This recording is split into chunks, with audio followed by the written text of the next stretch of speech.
charge card. Please enter your account number and This is PIN a test. now. See if the... For other cards, remember to enter square. Hello? Hello, Frank? Yes? Yes. I've been in touch with Central. Oh, yes, I heard that you gave us a call. Right. Okay. Yeah, and, well, I mean, it concerns the program I just made. Yeah, I gather you have a lot more important information. Well, I mean, the stuff that you put out the other night was nothing. Yeah. Right? And, but you understand the situation. It's very dangerous. I know. Right? Yes. And I don't want to talk on the phone. Okay.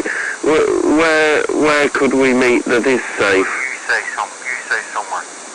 Well, where are you in Derry or Belfast? Belfast. You're in Belfast. Well, I would rather, if you think it's okay, meet you in a secure place like this hotel. I'll stay on here and meet you here. That way, the security's good here. I'm not therefore being lured into a place where I'm not certain of, and I can be a target. So not saying you're not genuine, but we just have to both be careful. No, I accept that. That's why I'm asking for you to make for to suggest a place. Well, do you want to come here to the Culloden then? So I'll just stay on here. And what time can you be here? It'd be a time that there wouldn't be many people about there. What you suggest a time there now? What, 7, 8 o'clock, something like that? Yeah, that will suit me fine. Whenever you can get here, really. I mean, we'll go into a private room. There won't be any people overhearing and milling about. Yeah, no, I accept that, but would there be any? Would I have to go into the Culloden to meet you? Would there wouldn't be another entrance for you to take me in or something like that? Well, so you're not seen by anybody? It's not possible in that sense, because they do have a security system here. Right. And you have to go through the lodge where they make sure that it's a secure situation. You're not going to come in and burglarise the place or do anything nasty. So they have a permanent sort of security system where you have to go through a gate and be checked in. Yes, see, that's the problem. Yeah. Right. Because then you have to give your name and address, and you probably. No, you don't. You don't have to do that. I can vouch for you. I can be up at the entrance and meet you, and they know who I am, and that I am, a guest, and we've been here before. Did they know who you represent? Sort of vaguely, yeah. Would there be nowhere else we could meet in that area? I'm not familiar with the area. So I could just say you're one of my associates. I wouldn't even have to give you a name. No, yeah, but it's just in case there'd be somebody working in that place. Who would maybe recognise me. That's the problem.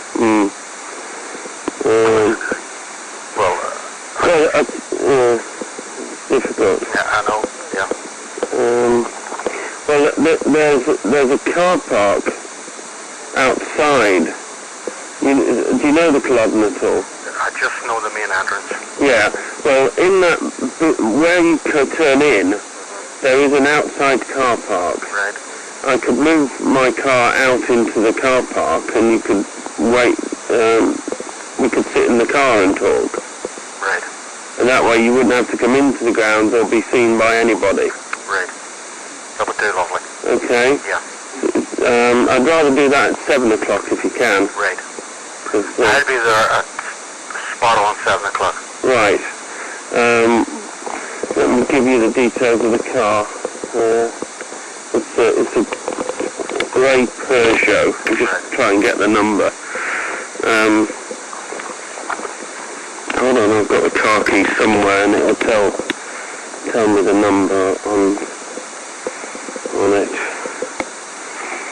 It's a great pleasure. B-A-Z. Right. Just remember Baz. Right. That's lovely. You'll know it. I'll be looking for you. Yeah. Right. What sort of stuff do you... I mean, can I give my boss some idea of what we might be onto here? Yeah, what he actually does. Yeah. See the person who is had on? He's got the theme of it wrong. Right? But I'll actually explain to you what he actually does. Yeah. On the guitar and everything else. Is it worse than what we said? Yes. And can we prove it? Will you... Well, so I don't know now, you see, that's a problem. Yeah, will we be able to, if he points us in the direction, will we be able to go off and get some of this stuff on screen, so to speak, to, you know, to actually get it out? I'll explain it to you. Yeah. If I explain the thing to you, and maybe we'll talk for a bit, you may then come up with something. Right, okay. Alright, so what will I call you, John or Jack or? Jack. Jack? Yeah. Okay, well, you know I'm Frank then, Right. so I'll see you at 7 out in the open car park. That'll be lovely. Okay, Cheerio. bye.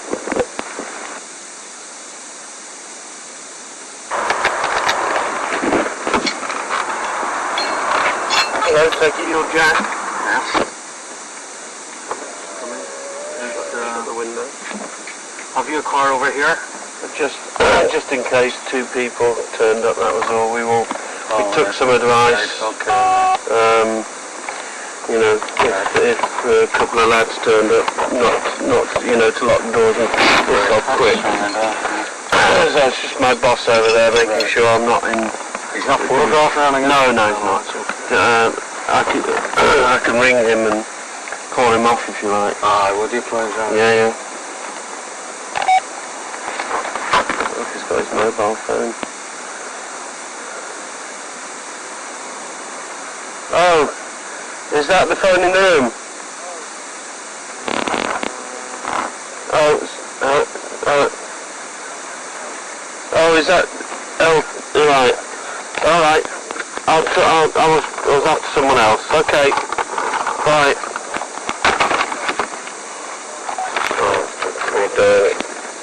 You can tell him to come over if you want, like. Yeah, I will, if you're okay.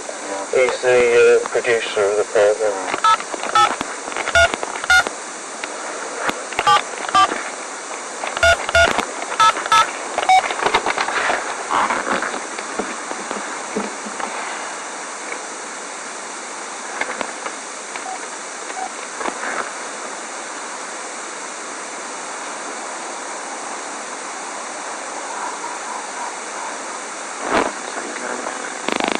Anyway, let's sort of have a general chat. I mean, did you know our friend close? Yes? Oh, I know him very well. Very well. Yeah. I know him about 20 years, you know. Yeah. And basically, see the thing you were putting across the other night in the program, that he was in charge of the RA. He's not as such, right? It's a technical thing, right? The RA is actually split into two. There's a Northern Command and a Southern Command, right? He's in charge of Northern Command, right? He's in Northern Command OC, right? There's a Southern Command, but it has nothing to do with the Northern Command. The Northern Command basically takes in the 9 counties of Ulster, right? He controls all of that. He's also on the RA Army Council. Yeah. Right? Yeah. There's a 5-man Army Council. He's one of them. Right? Nothing happens in the Northern Command area that he doesn't okay. Yeah. And I mean nothing. Now, he's nothing to do with England. See what happens in England? He's nothing whatsoever to do with that. So The person that controls England is a South Armagh fellow. Yeah. Right? I was going to ask you, we sort of did the emotive thing and said, you know, who could organise things like Warrington, and then said it's people like Martin McGuinness. So who would be responsible for Warrington? A fellow called Tommy Murphy from South Armagh in Cullerville. He actually controls all aspects of what happens in England and on the continent. Him and a guy called Tommy Keenan. Tommy Keenan's an ex-Belfast fella now living in Carlingford, right? They are the people who control what happens in England. Right? Does McGuinness have anything to do with that, though? Well, he would have an input, obviously. Yeah. Right? Plus, see... So we weren't exactly wrong. I mean, he's see, involved. Well, I mean, yes. Well, I mean, he's involved as such that he's an RA man. Yeah. And he's on the council. Yeah, he's in the area So Army Council. yeah. So they have to give the go-ahead for what happens in England. Yeah. Right? Yeah. Yeah, fair enough. It's ringing. It's Clive with him. Clive, it's okay. He spotted you. You're such deep cover. You were sus straight away. Now, there's no problem, as you can see, and you're quite happy to come and sit in the car and we'll have a proper chat. Cheers.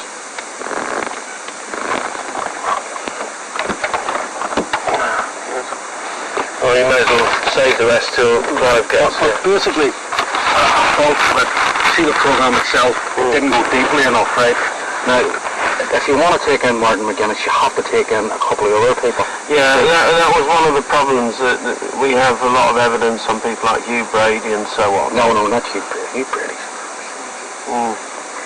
I'm talking about the likes of a guy called Spike Murray. Well, Clive's been doing this sort of stuff for 20 odd years, so where those names wouldn't particularly mean much to me, Clive will know. Okay. I don't know why the doors are locked. It's not 11. It must be child lock, Clive. It must be child locked, isn't it? Yeah, Clive, this is Paul, Jack for now. Okay, Jack. Yeah. Clive's the senior producer on this programme. Clive's been here a long time. What you were being cautious there. Oh, no. What Jack was saying. I knew you'd do that, like, so. Yeah, well, it's He was just worried we were taking pictures, which we weren't.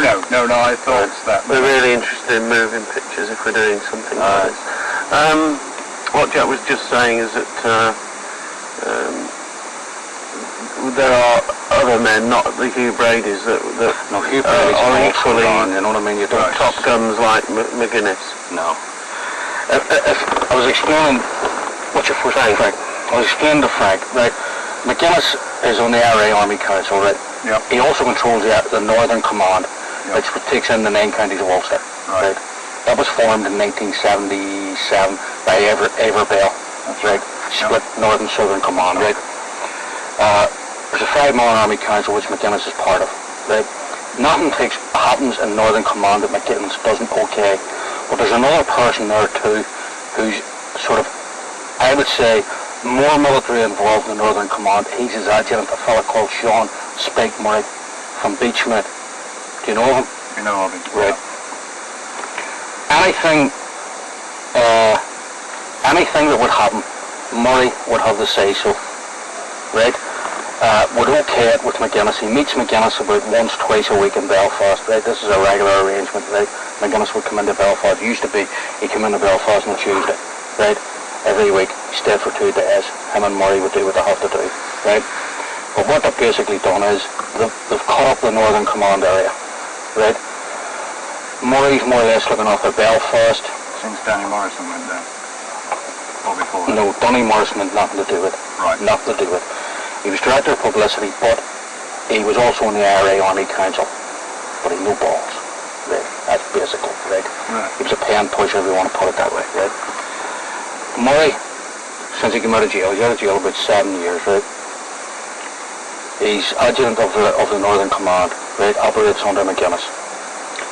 He more or less controls down Armagh, Tyrone. They've sort of broke it up into 2 areas of Northern Command where McGuinness would sort of look up off the top half. Do you mind if I make some notes? No, it's okay. Derry, Donegal. Tony is book, Clive. Yeah, if you got a book. Well, do you want to make the notes while we talk? No. Right. He went there. It's at the right page. Is that the right page? Yeah. Right, okay. Yep, I'm sorry. Right. Sorry, what were you saying about who controls what? They've more or less split up the Northern Command area into 2, right? It's to facilitate the both of them, right? Because McGuinness, obviously from Derry, looks after Derry, Donegal, right?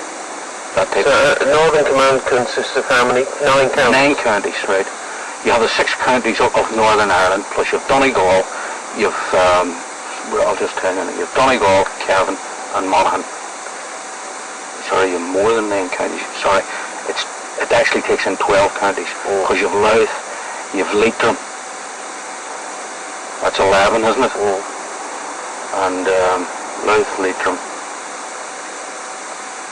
It actually takes in 12 counties, right?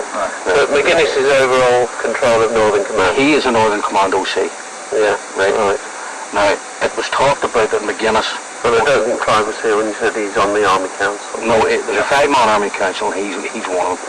Adams is another, right? Yeah. Right. So he wouldn't be responsible for English operations, but he would be part of the team that sanctions them. Exactly. That was the point you were making. Well, you see, what happens is, right, I'll explain the situation to you, right? The RA Army Council will meet and say, right, this is what we think our strategy should be for the next year, right? Yeah. We'll have to do this, blah, blah, blah. We think there should be a bombing campaign in England. We think operations should be concentrated in England or the continent or whatever, right? That then filters down to the people who control that. The told is Tommy Murphy and a fellow called Tommy Keenan, right? Who's living in Carlingford at the minute, right? He moved out of Belfast. Tommy Keenan. Any relation to Brian? No. Brian has another brother, Sean, who's involved in the RA, right? Who's actually a technical officer, right? Yeah. You know. They're the ones that actually control things like that, operations in England, right? When I see that guy Rob Friars that was caught in England with a bomb about 6-7 weeks ago, and we was caught at the bus stop in London. That's right. Oh yeah. Called Yeah. MI5 operation. Yeah. Cannon fodder, you know what I mean? But a big mate of this guy Sean Murray, Spike Murray, right? And it was actually Spike Murray who recommended him for the England thing to Tommy Murphy. Because Murray moves in and out of that South Armagh area a lot, right? See if they're doing any interrogations of so-called informers, that's what they're doing in that area. Mostly. In Armagh. No, South Armagh. South Armagh. Yes. If the likes of Derry people and that would be done in Donegal, but it would be the same team that would do the whole lot, right? They have what's called a Northern Command Security Team, right? And it's under the control of Spike Murray, right? And they're the ones that do that type of thing.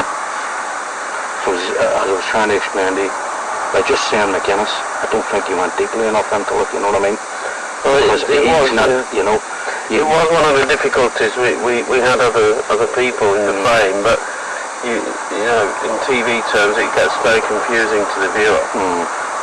So we in the end took the decision just to concentrate on that one man because of the hypocrisy of the political situation, where our top politicians know that Sinn Féin is just a charade for the provisionals. That's right. So and you have to say the resulting furore of publicity and debate. Oh, it done no harm. It's helped, hasn't it? It done no harm, you know what I mean? Done no harm, it exposed him for what he is. Yeah. And see that woman that came on, and she was writing what she said, like he is an evil person. Yeah.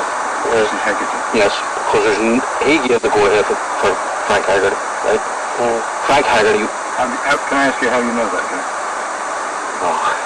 No, I mean we're talking between the car. you know, You know. We talk to a lot of people who've been very trusting with us, as you can see from the nature of the program. I'm not trying to trap you or whatever. The only reason I ask you is because we only put part of what he did there with Mrs. Hegarty. And, well, I'll tell you what I know about it, right? yeah, please, yeah. McGuinness was on the phone to Frank Haggerty when he was in England. That's right, from Mrs. Hegarty. Haggerty, you see, there was weapons caught in Donegal, there was 150 rifles caught, right? Haggerty was the one that gave the information on that. That's right. He was then taken out, right, brought to England, right, and he missed his common law wife, right? That's right, Dorothy. So he kept phoning back. So McGuinness got on the phone and says, look, you'll be okay, blah, blah, blah. Convinced him that he'd be okay and convinced him more, right? He then came home and McGuinness was the instrument of him being taken away and shot. Right. I mean, do you know that story because we know it because the family have told it? I mean, do you know it because McGuinness told you? Well, I know it because, if we want to be straight here, I was at the heart of things for a long time, right? Right. I'm no longer at the heart of things, right? I haven't been for a few, 2 or 3 years, right? But I know what I'm talking about, right? How close, you say at the heart of it, how close were you to McGuinness? Well, let's say I served on the same thing that he's on. The Army Council? No. Oh. The learn. No all in command. Right. I just want to know your SP. Right. All right. So were you part of the decision team to get Haggerty then? No. You see, that's a totally different thing. You see, you have to realise that the workings of the IRA and know what happens, right? You were on the Army Council representing Belfast. No, I wasn't on the Army Council. Sorry, I mean the Northern Command representing Belfast. No, it doesn't operate that way. Right. It operates that the people that they feel can do the job, they have them there, right? It doesn't matter whether you're from Timbuktu, Belfast or whatever. If they feel that you're capable of doing a certain job, you're there. Right. And what was your talent then? What was all that? It doesn't matter. Don't want to do that. No. It's early days, Frank. Okay. I hope this is beginning a long, meaningful, fruitful relationship. You know. But I'm just trying to let you know that I know what I'm talking about. That's fine, Jack. Right. I mean, we're not trying to trip you up, but you don't know us, we don't know you. Well, I know exactly, right. You're off their story. You could be a plant. No, you could be a plant. You could be anything. You could be trying to set us up in any shape or form so that McGuinness can turn around and discredit it. That's why I ask you, for your bona fides. People have, as you can say, as you can see from the program, we wish we'd had an hour because we have a lot of material and a lot of people have talked to us from all sorts of angles. Right. So it's nice to talk to somebody who's alongside. Did you meet him on a Tuesday with? No. See, when you came here. I would have if I had a reason to meet him, I would have met him. Right. If I had no reason to meet him, I wouldn't. How did you contact McGuinness? I mean, what is the way he stops the security forces listening to his phone? Does he have a way of? How's it done? Well, right. Say he's an arrangement to meet someone. Well, that arrangement stands.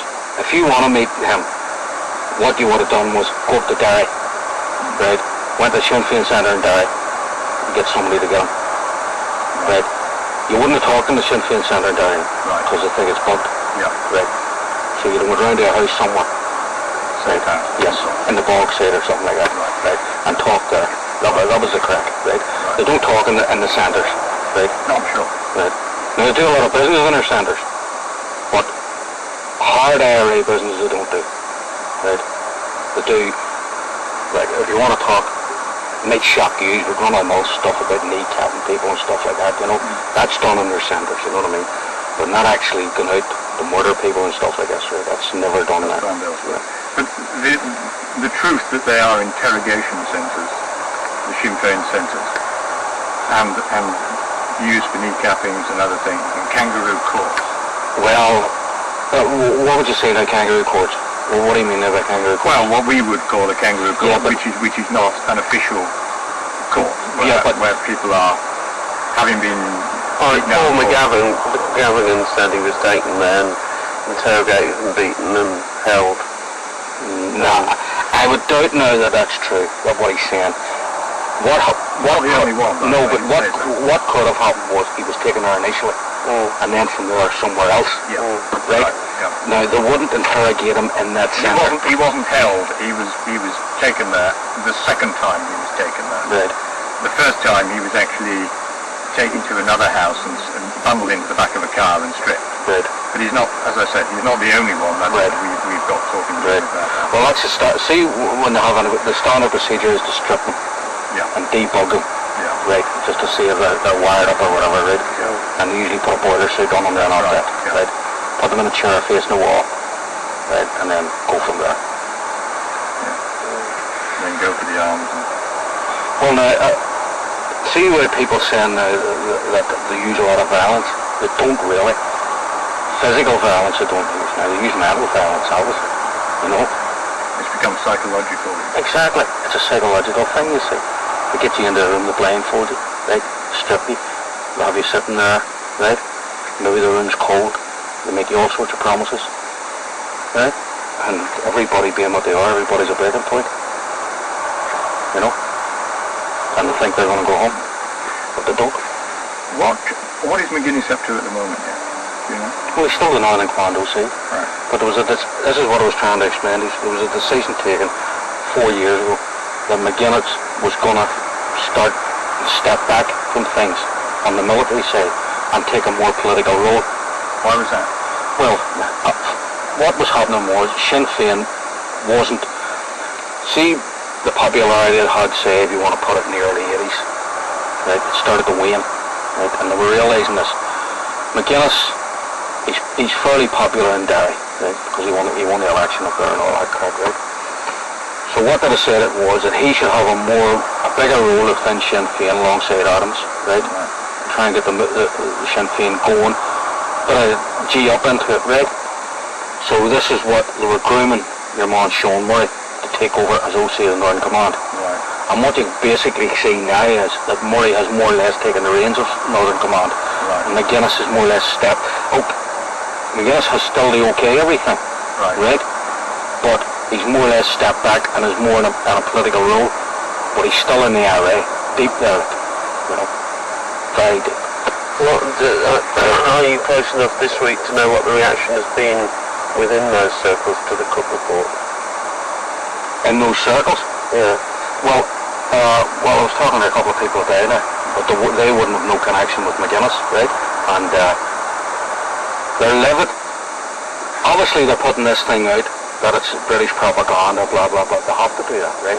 To try and discredit the Cook report, right?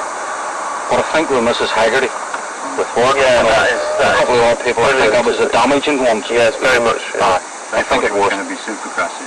They thought it was all going to be Raymond Gilmore because we leaked that to give them a bit of a false sense of security, and they thought that was just the old shit coming out. Because Gilmore, you see, has been more or less discredited. Yeah, you know what I mean. You know. And Gilmore at his time, of course, was dealing with Duxie Doherty and not directly. No. With McGuinness. No. And see, Bino Casey really, he was only there a short while, right? He met McGuinness now and again, but not, you know. Not everything. No. But I mean, there were a lot of other people in there who were quite anonymous. Yeah. Right. Who were certainly around when things happened. How long were you in the organisation, Jim? 22 years. Bloody hell. And did you start as, you must have been a young man going back to early 1970, here in Belfast? Well, actually 1969. You started in 69? Yeah. Right. You were around on the 12th and 13th of Oh, So was I. Was it? Yeah, all right. We all did daft things up the family. Yeah. The Crumlin, the Falls and the Bloody Shankill in those days. Yes. Happy day. So you'd be quite a young man then? Me? No, I'm not, no. I said In those days, yes. What were you, about 23, 24? Yeah. You're getting rid of me bit by bit. You could call it our very poor interrogation technique. Yeah, right. So you obviously rose up through the ranks. Yes. So were you side by side with McGuinness? No. He's the type of person you don't get side to side with. Right. He's a very cold person. Right? So he doesn't have friends within the IRA. He has what he calls comrades, but he doesn't have friends as such. Right. He frowns on womanizing. He frowns on drinking people and stuff like that. Right? A very moralistic person. There's a suggestion that he has a drink problem because his wife seems to buy an awful lot of vodka each week. I don't think it's him. No, I think it could be her. Yeah, well, I've heard both ways. Both sides have suggested that would be understandable. That must be difficult to go to bed with a man who has so much blood on his hands. Well, you see, the thing is, you people live in England, you just don't realise. A lot of women who are married to Ireland men don't think that way. You know, their husband goes out, that's it. What they do outside is their business. Yeah. We're looking to make a programme to go out this coming Tuesday, and we'd like to have some new material. We've got some, obviously, that we haven't used. Is there anything you could point us to that would, you think, would hurt him further, that he would know we've got right to the heart of things, that nobody else knows and we could expose on television? I mean, we could do what we did last week and put the voiceover as an actor, with the information, if we could check it out and verify it and corroborate it. How do you check out some of the things I would tell you? Well, if you tell them us, we've got our own sources. Yeah, obviously you have. And other people who might have known about it. What Jack's worried about is that there are instances which are specific and only specific to yourself. Yes. And that you are identifiable by that. Yeah. Obviously that has been the situation with everybody we have talked to. And we have been very careful to make sure that everybody in the program, there was no way that anybody could get back to them. So we've been very careful on that. What all those people who you talk to, who are anonymous in the program, who were given a pseudonym, we knew were genuine what they were telling us. Yeah. But we only took out small bits of very long statements and affidavits from them. So from that point of view, it was, we're not They can't tell. We already know they've tried checking and they can't find out who these people are. We're not in the business of getting people shot at, James. I mean, that's not what we're after. Well, you see, things that I would be giving you would be people's lives we'd taken, you see.